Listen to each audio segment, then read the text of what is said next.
المشاهدين، انا النهارده هطلع اعمل معاكم كفته احسن ما نجيبها من عند الحاتي وبتبقى بالمبالغ العاليه والكتيره وما تقضيناش، واحنا بنبقى مثلا كتير ولادنا واحبائنا وكلنا مع بعضنا. فقررت النهارده ان انا نعملها في البيت وتبقى انضف واحسن. هقول لكم على المقادير وانتوا تعملوها بعد كده. انا كده بعملها في البيت وبجيب كل حاجه، بس انا النهارده الكبه بتاعتي بايظه فرحت عند الجزار عمل لي القوطه اللحمه، حطيت عليها النص كيلو لحمه، حطيت عليهم تمن برغل يا دوبك ببله وبعصره جامد ما يبقاش فيه ميه خالص وبحطه على اللحمه. مع النص كيلو لحمه بياخد 125 جرام دهون، عشان الدهون ديت هي اللي بتديني طعم للكفته مع الشوي بقى، سواء هتشويها في الفرن سواء هتشويها على الجريل، زي ما انت عايزه وزي ما انت حابه. المهم ان هو يديك الطعم اللي انت عايزاه. انا رحت عند الجزار وعملتها، جبت له البرغل وغسلته واديته له، وهو وزن اللحمه وحط لي عليها الدهن بتاعها وفرمها لي كلها فرمتين على بعض عشان تبقى ناعمه كده زي ما انتم شايفين، تبقى ناعمه وطريه معايا كده زي ما انتم عارفين. والبرغل يا حبايبي بيخلي اللحمه ما تكشش وفي نفس الوقت طريه وطعمها حلو.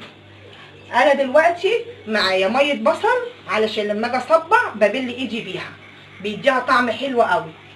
وببشر البصله وخدت ميتها، ودوت بقدونس هحط منه جزء على الكفته وانا بصبعها، والجزء التاني هنخليه هنبقى نزوق فيه وهتشوفوه في الاخر. انا دلوقتي هناخد اهو جزء منه من البقدونس اهو، وهنحطه بقى على اللحمه ونعجنها تاني كلها مره واحده كده تبقى ناعمه تحت ايديا كده، طريه وناعمه كده اهي، وتتعجن معاك اهي طريه خالص اهي. بصي ما فيهاش اي حاجه اهي اهي. احنا كده عجننا البقدونس في قلبها ماشي. هنبتدي بقى نصبع اللحمه كده. هنعمل ايه بقى؟ هناخد السياخ دي يا حبايبي رخيصه جدا جدا جدا. انا شاريه الكيس فيه حوالي 45 واحده بحوالي 7 جنيه، بس قبل ما بستعمله بنقعه شويه كده قيمه ساعه او ساعتين في شويه ميه سخنه عشان ما يتحرقش كده. اهو هبل ايدي بميه البصل، وهناخد جزء من الكفته ونصبع.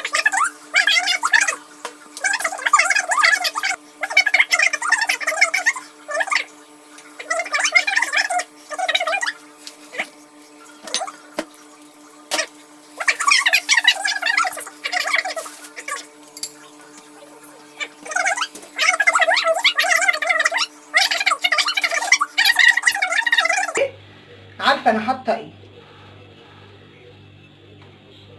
اهي يا حبايبي اهي. بنصبع بقى كل المقدار ده كده، هنصبعه كده زي ما انتم شايفين.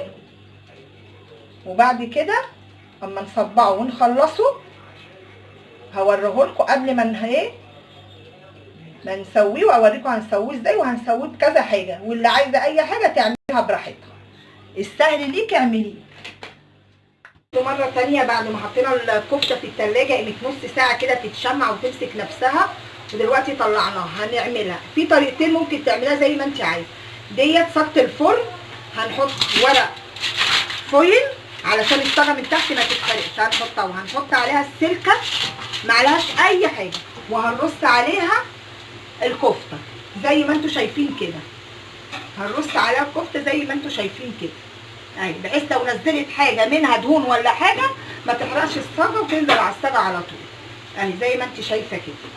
ممكن نعملها بالطريقه دي وممكن نعملها بطريقه ثانيه، ان احنا نعملها على الجريل، وانا هوريكم ازاي هنعملها على الجريل.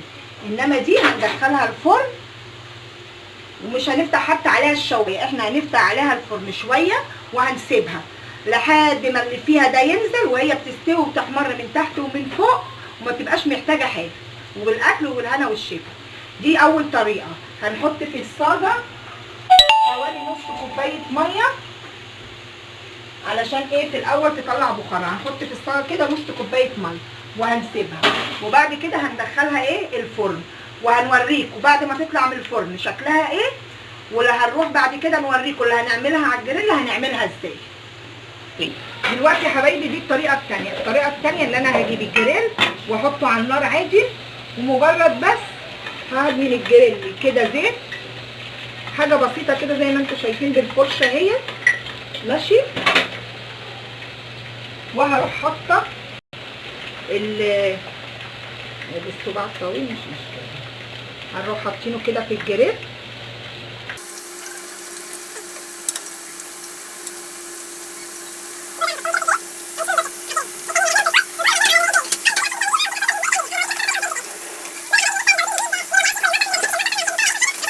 هجيبكم بنظافه وبنفسكم.